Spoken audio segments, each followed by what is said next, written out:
Kotagede is one of the oldest walled cities of Java, dating back to the 16th century Mataram Empire. It is also home to silversmiths who have been producing some of the finest silverware for centuries. Together with the AirAsia Foundation and Arcom Jogja, the Selaka Kotagede silversmiths continue to breathe new life into this age-old trade. Join me, Daphne Osena Paez, as we explore the rich Javanese culture and more here in Yogyakarta.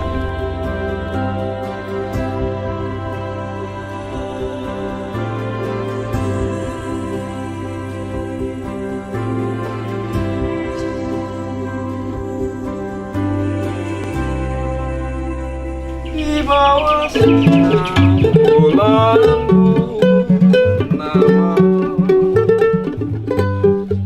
air laut berkilauan,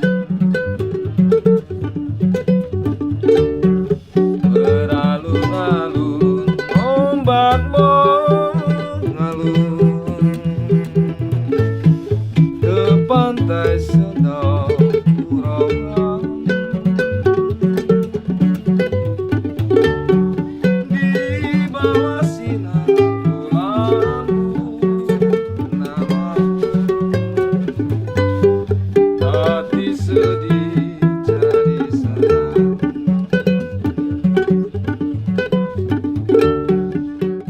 We're here with Munching, the Executive Director of AirAsia Foundation.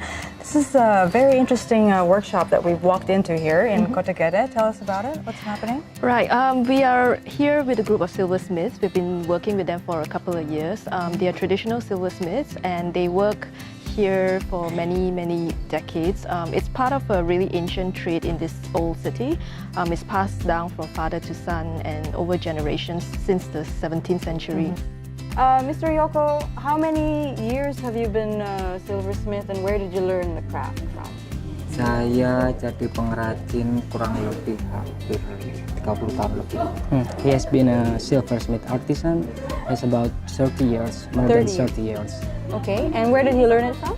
Ya, dari mana Bapak belajar dulu? Saya belajar kebetulan papa saya juga pengrajin. Yeah. His father also a silversmith artisan as well. So he learned from his father. Before AirAsia Foundation come to Kotagede, the artisan here can make the silversmith just only by order. But after coming AirAsia Foundation, they can create a product, can design a product, getting new knowledge, and then can make based on the identity of Kotagede. When we found this group, we worked with a group of community architects who did a mapping of this old city and found that the trade has been declining in the last 100 years. There used to be over 300 households in the profession, but now only 20 plus survive. And they asked for our help. What is the work that Arcom Jogja is doing here in Kotagede? Dan biasanya kan ketika kita bicara konservasi kan It has been 3 years. We are working with AirAsia Foundation, and it started by encouraging youth people, but now we can encourage a lot of people, adult, youth, and children as well. And they are making a kind of festival because they want to attract a lot of people, not only in Yogyakarta but all over the world, to know about Jakarta, to know about silversmith artisan as well. ya ketika kita bicara Kotagede, When we start talking about Kotagede, it's not only the empire itself, but the community, the people in Kotagede. So when we talk about conservation, it doesn't stop by preserving the building, but the community, the people. So AirAsia Foundation came in and offered the expertise and the knowledge for design and packaging, like you mentioned. Partly. The first workshop that took place in 2014 was partly funded by the British Council. We don't have design expertise, and we actually offer them business expertise. But the British Council came in at that time and said that they wanted to work with us. So we said, oh great, it's a good opportunity, and we're looking for design experts. They found the jewelry program designers at Central St. Martin's in London. Oh, wonderful. And they came here for a week-long workshop. We opened it to all the active silversmiths in the old city. We were taken through the latest in design innovation. And they have a little brief at the end of it. They have to produce a series of small charms that we can help them sell on AirAsia. Yeah, there was no such thing as branding. Everybody worked in their home studios. Okay. But it's been over a year, and now they're ready to go to the next level. Okay. They're ready to expand their product range, and with that, a stronger brand identity, different types of packaging, and we were very fortunate that two groups of professionals came in to help this time, and they're all doing it as a pro bono volunteer basis. So one of it is a lady called Miss Gigi Lee. She's the Chief Creative Officer of an ad agency in Kuala Lumpur, and she's working with us on the product design. Now, what are the qualities and the lessons of AirAsia as an enterprise? How are you channeling that for them to learn? We have to sort of kind of get them used to the idea that the opportunity is there, you have to seize it, and make the most of it. Getting branding into their business, which is something, again, they would never think of, but it's something that's second nature to AirAsia, branding and marketing. So it's really to share those business expertise.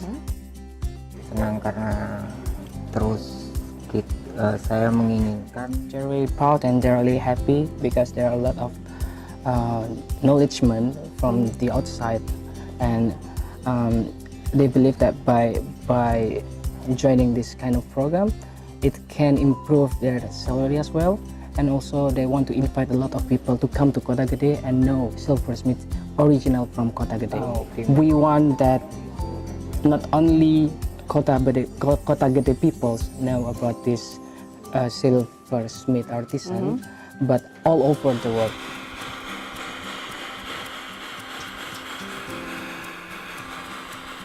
And then they want be seen as a artisan, not as a creator, not as a labor.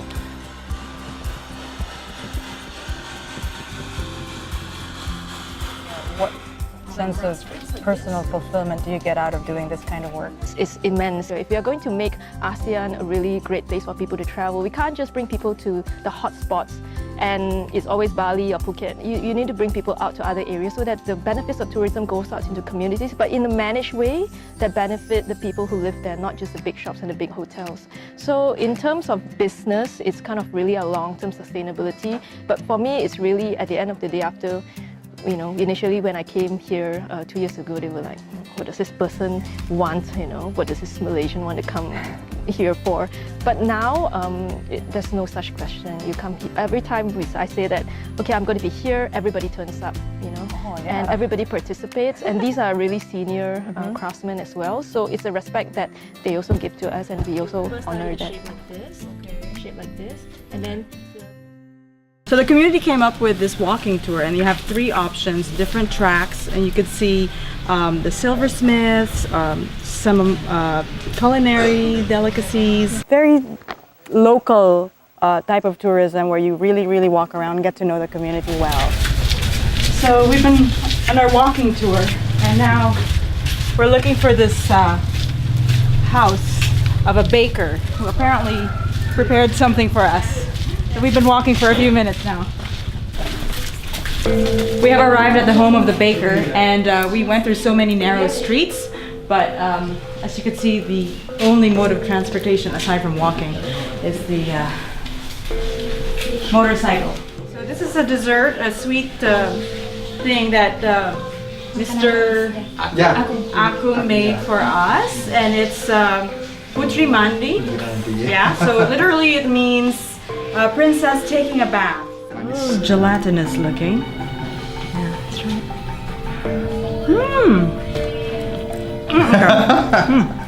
It starts out a little salty, but then when you bite into the ball, it's sweet. Coconut? Good? Yes, I could see with it. jackfruit inside. That's right. There's the surprise is in when you bite the ball. It has grated coconut and jackfruit. That's where it gets its wonderful burst of flavors. How nice. Has his life changed? Untuk perubahan banyak sekali. He feeling proud about being a artisan, and in the future, before joining this program, he doesn't really want his children to be an artisan as well. But after joining this program, he believed that artisan is a good job, and he really want his children to be an artisan as well.